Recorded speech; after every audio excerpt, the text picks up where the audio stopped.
Moving on to a little healthy debate here, embrace debate. It's a question that was posed on another podcast, and they're very famous, so I don't need to credit them.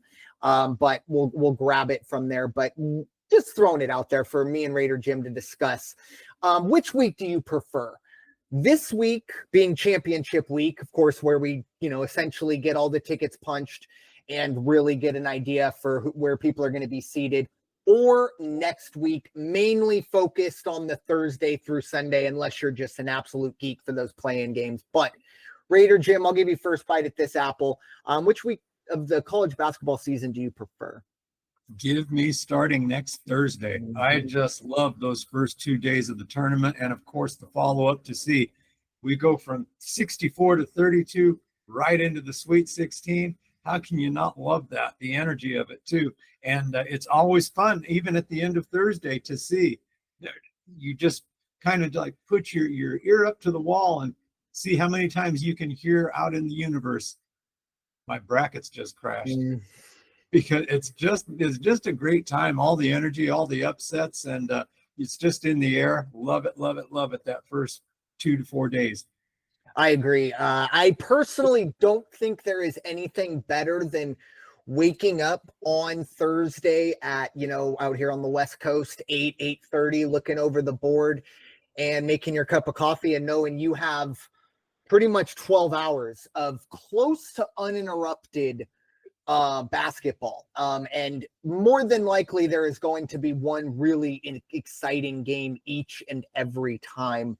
That every kind of bracket or however they set it up. The word's escaping me. But segmented stuff like that. But I love that part as well. But the one other part I will say is championship week. I don't know if I prefer it, but the one thing that it obviously has over is the quantity, because I think that's probably the main argument here. It's quality over quantity, because as you mentioned, by Friday night, when it's all said and done, you're going to feel like, wow, that was crazy. But then maybe it's more Sunday, but that sinking feeling starts to go in where you're looking at your bracket and you're like, whoa, there's only like X number of games left. While you're looking at, on Thursday, it's, oh my goodness. But Thursday is the best day to just wake up and know, okay, here we go. It's all laid out in front of you. The play-in games are done. Your bracket is ready. And I don't know, it's 3 or 4 games. I don't know if I've even made it to the afternoon with a perfect bracket. It's usually the first 8-9 game blows everything up, because they love to start the tournament off with an 8-9 game to just kind of have those immediate, no more perfect brackets, or 50% perfect brackets are done. So we'll see, but it's a time for basketball fans, I think, to really kind of hunker down and just enjoy it, because there is a lot of kind of extracurricular and noise outside that if you do want to focus on it, it will sour you to the game.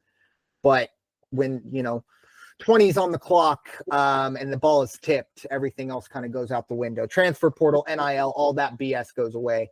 And these kids want to just go out and survive and advance, as we love to say here on the podcast. But very interesting to see how this is going to go down. Really cannot wait. Even though I'm not going to lie, little bummed. I don't think my Aztecs are going to be dancing, but again, I'll get to that. Pull back on those reins. But